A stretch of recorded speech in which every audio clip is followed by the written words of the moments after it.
We'll wait a second here and hi LinkedIn. Well, we're going to just go ahead and adjust the camera. We're going to do stuff we should have done before. So some of you might be watching me on LinkedIn, and hello to you too. Robert J. Conley here, and let's talk a little bit about personality types on the NBA on TNT.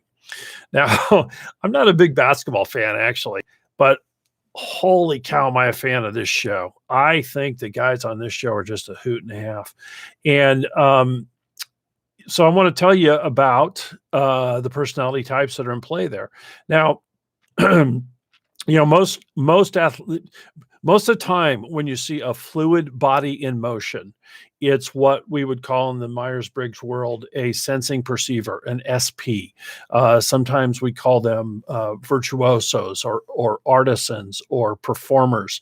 And the three retired NBA players all belong to that temperament group.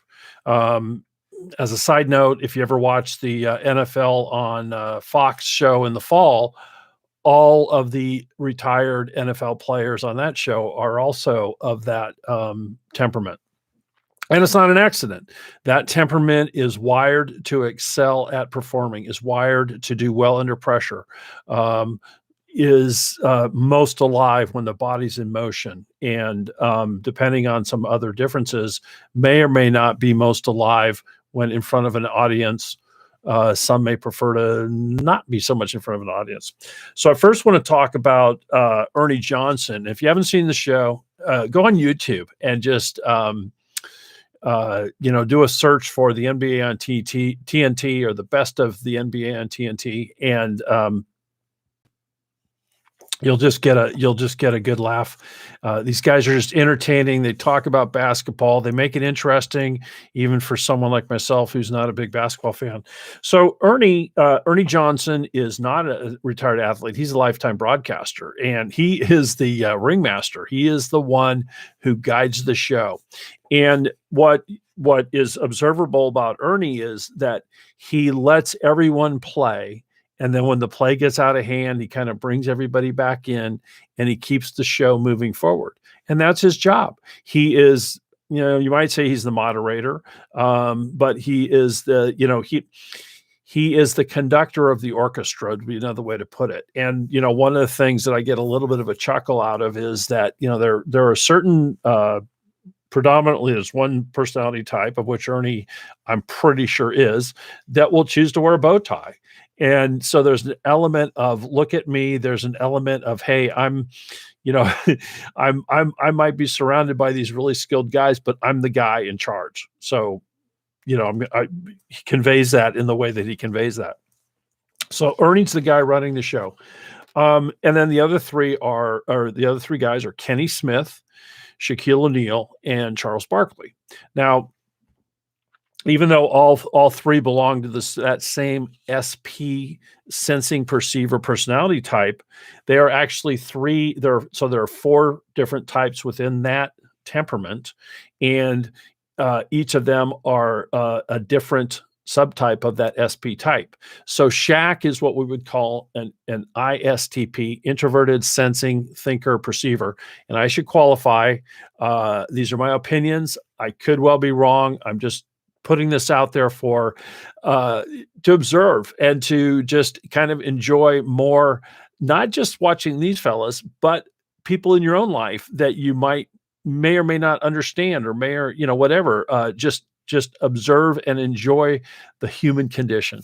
So Shaq would be Shaq's an ISTP, introverted sensing thinker perceiver. Kenny also is an introvert, but he's an introverted feeling sensing perceiver. And Chuck is an extroverted sensing feeling perceiver. And so Chuck is actually the most, and you watch the show, Charles Barkley is the most energized, the most talkative in that of those three, because he's dealing with two other introverts. Kenny and Shaq are both introverts. And so, Shaq is just, I'm not Shaq. Chuck, Charles Barkley. To me, he is such a joy to watch. He is just a happy human being. He has such a high regard for his fellow man. If you watch him interviewed on non-basketball things, he comes from a depth of just decency, human decency, and he speaks beautifully about treating each other with love and with dignity. So Shaq is the extrovert of the three. Now, uh, I keep saying Shaq. I'm sorry, Chuck, Charles Barkley. So Chuck and Kenny share a commitment to authenticity. That's introverted feeling. That's being authentic. Now, Kenny is that's his dominant function, is a commitment to authenticity. Chuck, it's a secondary function. So one of the little nuances you'll see. So Kenny is always dressed beautifully, always put together. And so he is conveying his authenticity to himself. He is just being true to himself. And you'll also notice that Kenny is a little more prickly about being criticized. He doesn't laugh stuff off as easily as Chuck. Chuck is he just goes with the flow, and he is the epitome of just a good spirited guy. So his commitment to authenticity actually is a little bit less than not less, but it's secondary to his primary function, which is extroverted sensing, which is seeing everything realistically. So here's another thing is where I get worried that I'm confusing everyone. The good news is it's recorded and you can rewatch it. And you can also email me and ask me questions. But at any rate, all three are extroverted sensors. And this is a super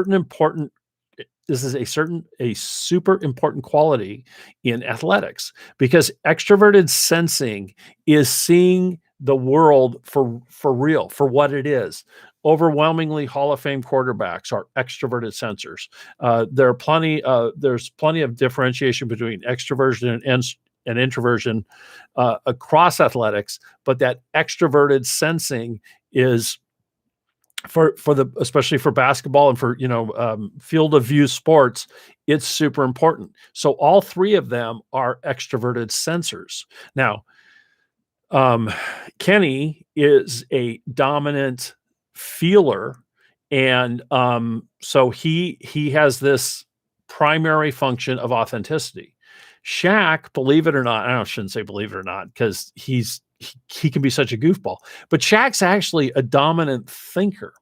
And so he introverts his thinking. And so one of the things you can watch is that Chuck will be asked to pontificate on whatever the topic is, what he thinks. And you watch Shaq kind of sits back and listens and takes it all in. And then what does he do? He corrects Chuck. He comes from his place of accuracy and starts kind of, chopping up and chiseling away at whatever Chuck's errors might have been. And so you can see also that, Shaq has this. So both he and Kenny are reserved, are introverts, but Shaq's got that thinker edge. He's got kind of this tough-mindedness, don't mess with me. You can play with me. What does he say? Don't play me. Don't play me. So as soon as his thinking starts to get challenged, you can watch his hackles get up a little bit. And he plays a little bit of that rough edge. Now, anecdotally, too, I'll add that Shaq's personality type is one of the two most commonly found in law enforcement, in the military. There is a mental toughness and a capacity to endure that his personality type has that is very rare among, or I shouldn't say, it's actually not, it's not rare in the, boy, I really screwed myself up there. It's fairly rare in the population, but it's very common in those types of operations, military, police, those types of action-oriented things. So the thing to watch on the on all three again is whenever they're analyzing, you'll see that they're all about the tactics of the game and the maneuvering. There's not a bunch of strategic talk. It's tactical, it's reality based, it's here and now. And so I just share those little insights. I hope they make it more fun. I hope you check out that show if you haven't. I think it's just hilarious, and I think it's a fun group of people, and hopefully this made it more interesting. I'm Robert J. Conley. I'll see you next time.